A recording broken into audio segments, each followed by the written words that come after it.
অযত্ন অবহেলায় পড়ে আছে ১৯৭১ সালের মুক্তিযুদ্ধের স্মৃতি বিজড়িত লক্ষ্মীপুর রায়পুর শহরের আলিয়া মাদ্রাসা মাঠে অবস্থিত মুক্তিযুদ্ধ ক্যাম্প। প্রায় ৫ বছর আগে এলজিডির তত্ত্বাবধানে ৩৪ লাখ টাকা ব্যয়ে জাদুঘরটি নির্মাণ করা হয়।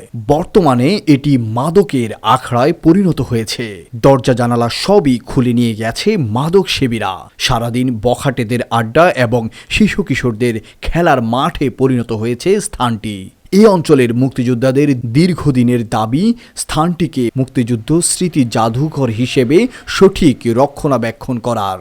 গত বৃহস্পতিবার রায়পুর উপজেলা পরিষদের মিলনায়তনে স্থানীয় সংসদ সদস্যের উপস্থিতিতে মাসিক আইনশৃঙ্খলা মিটিংয়ে এই মুক্তিযোদ্ধা জাদুঘরটি নিয়ে ব্যাপক আলোচনা হয়। এ সময় রায়পুর পৌর মেয়র গিয়াসউদ্দিন রুবেল ভাট ও পৌর আওয়ামী লীগ সভাপতি কাজী জামশেদ কবির বাকিবিল্লা মুক্তিযুদ্ধের স্মৃতি বিজড়িত জাদুঘরটির সংরক্ষণের দাবি জানান। সরজমিনে গিয়েও দেখা যায় বিভিন্ন কক্ষে পড়ে আছে ইয়াবা সেবনের কাজে ব্যবহৃত পোড়া পোয়েল পেপার, বিয়ারের ক্যান, সিগারেটের খোসা সহ বিভিন্ন জিনিসপত্র, যা দেখে সহজেই অনুমান করা যায় যে জাদুঘরটি এখন মাদক সেবীদের নিরাপদ আখড়ায় পরিণত হয়ে আছে।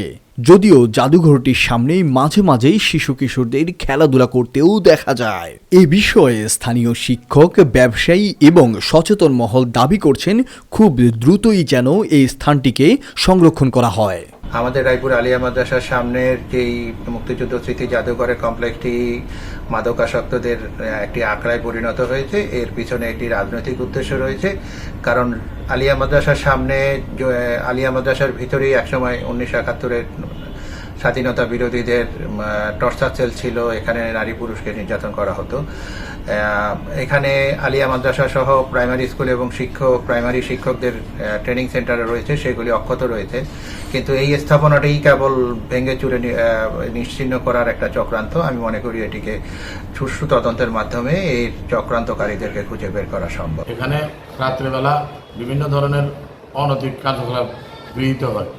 আমি বহুবার আমার মাদ্রাসার অর্থায়নে এটাকে বিভিন্নভাবে সংস্থাগুলি রং করি, কিন্তু বাহিরে কিছু উৎপাত ছেলেরা এসে রাত্রে এখানে আড্ডা দেয়, এখানে মদ গাঁজা বিভিন্ন ধরনের এই সেবন করে।